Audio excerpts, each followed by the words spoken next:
Russia has invaded Ukraine. Vladimir Putin has declared a special military operation, saying he aims to denazify Ukraine and protect Russia. And he has all but threatened nuclear escalation against the West if it tries to interfere. The Economist correspondent Richard Ensor is in the Ukrainian capital, Kyiv. Overnight, everything's changed. We went to bed. Ukraine was a country with one kind of future, and we've woken up to a completely different reality. It really is a new beginning for Ukraine, for Europe, and for the world.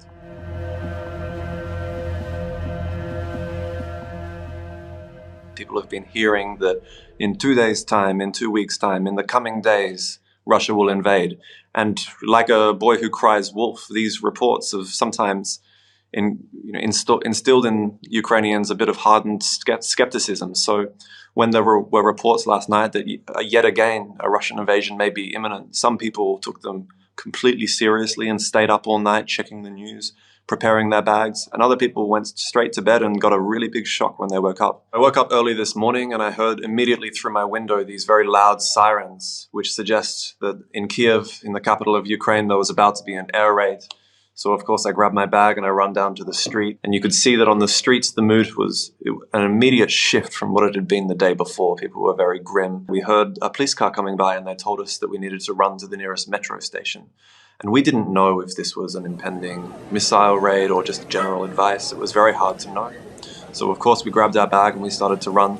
And underneath in the metro you saw families huddling, people not knowing what was going on, checking their phones, babies in prams, people with suitcases and plastic bags full of belongings, sitting around waiting to know what to do.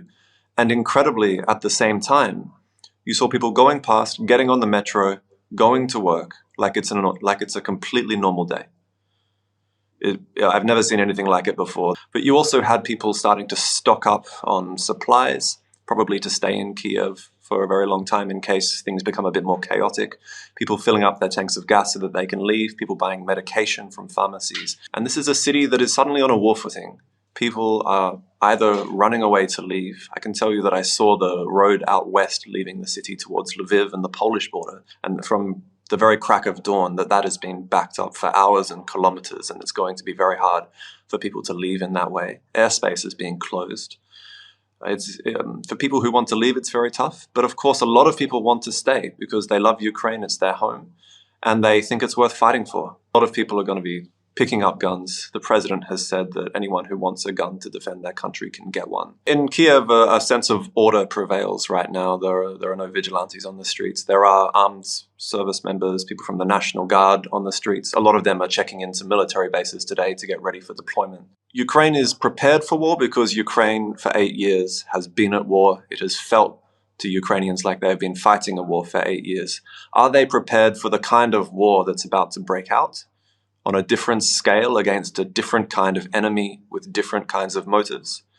That's a tremendous question, and we're going to see whether they are in the days that unfold. But certainly the morale and the sense of really there being something to fight for is pervasive and very strongly felt among ordinary Ukrainians right now. The Western response is still unfolding. This is going to be something that takes several hours and days and weeks.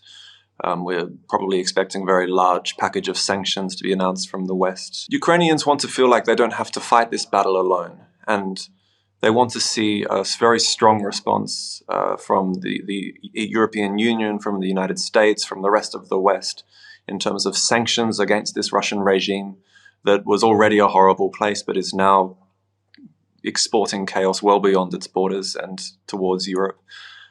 They want to receive additional help in terms of military aid. They would love that to keep flowing. And they want to feel like they live in a world where these kinds of acts perpetrated against them are not committed with impunity. They want to feel like there is a sense of justice in the world, and that Vladimir Putin and his regime is going to get what's coming to it.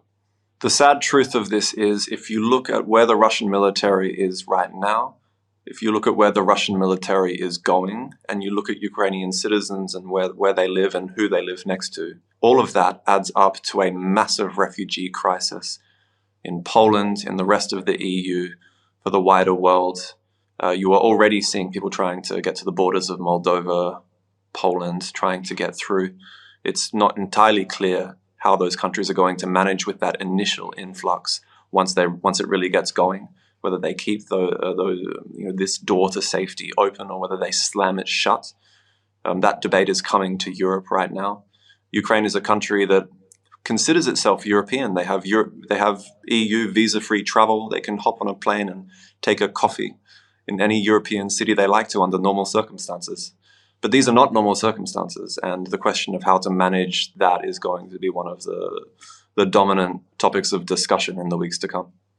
For those out there asking how this is going to end, it's a great question because all of the answers are so unthinkable that you don't want to speak them into existence. We're talking about a massive refugee crisis, thousands upon thousands of dead civilians and soldiers, cities being rendered unrecognizable in a matter of days and weeks.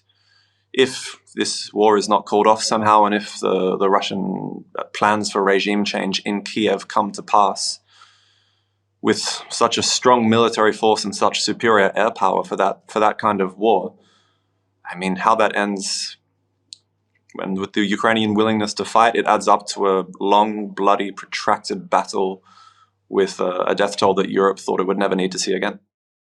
If you'd like to know more about the unfolding war in Ukraine, please click on the link. It will take you to our hub with all the latest news, developments, information, and analysis. Thanks for watching, and don't forget to subscribe.